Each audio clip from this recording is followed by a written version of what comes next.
Nagbabalik ang PTV Balita ngayon.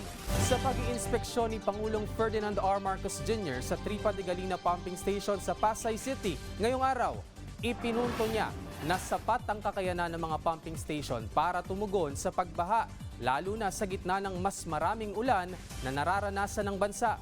Gayunman, nananatiling malaking problema ang basura na sumasabay sa tubig at pumapasok sa pumping system. Anya, kahit malakas sa mga bomba, bumababa ang efficiency ng pumping station kapag nababara o nahaharangan ng basura ang sistema. Samantala, alamin naman natin ang ibang balita sa PTV Davao mula kay Jay Lagang.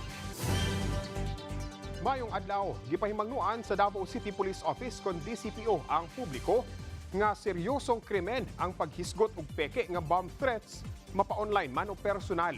Kinuman nga nadakpan ang usa ka 19 anyos nga individual kinsa nagkomento sa social media nga dunay gibutang nga explosive device sa Davao City Coastal Road kung asa gipahigayon ang Grand Showdown sa Indak-Indak sa Kadayawan 2026.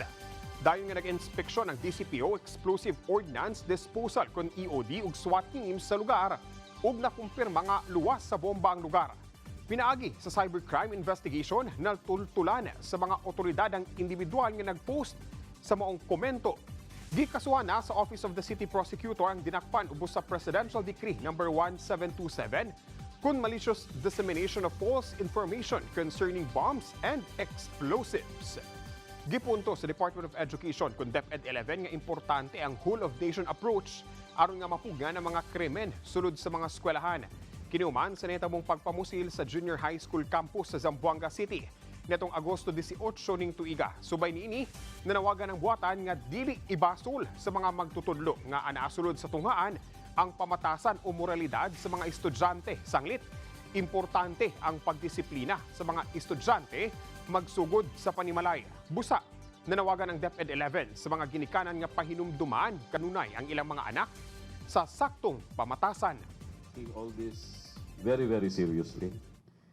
Even if murag komedya pero serious ang among panglantaw niya na. If there's a threat ngayong ani may tabo, if there's a threat ngayong ani ang sitwasyon, we do not just put it in the wayside and then forget about it, but we connect immediately to our government enforcement authorities.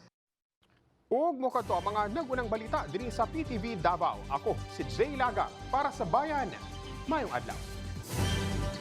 Daghang salamat, Jay Lagang. At yan ang mga balita sa oras na ito. Para sa iba pang updates, follow at ilike kami sa aming social media sites sa @PTVPH. Ako si JM Thompson para sa Bayan.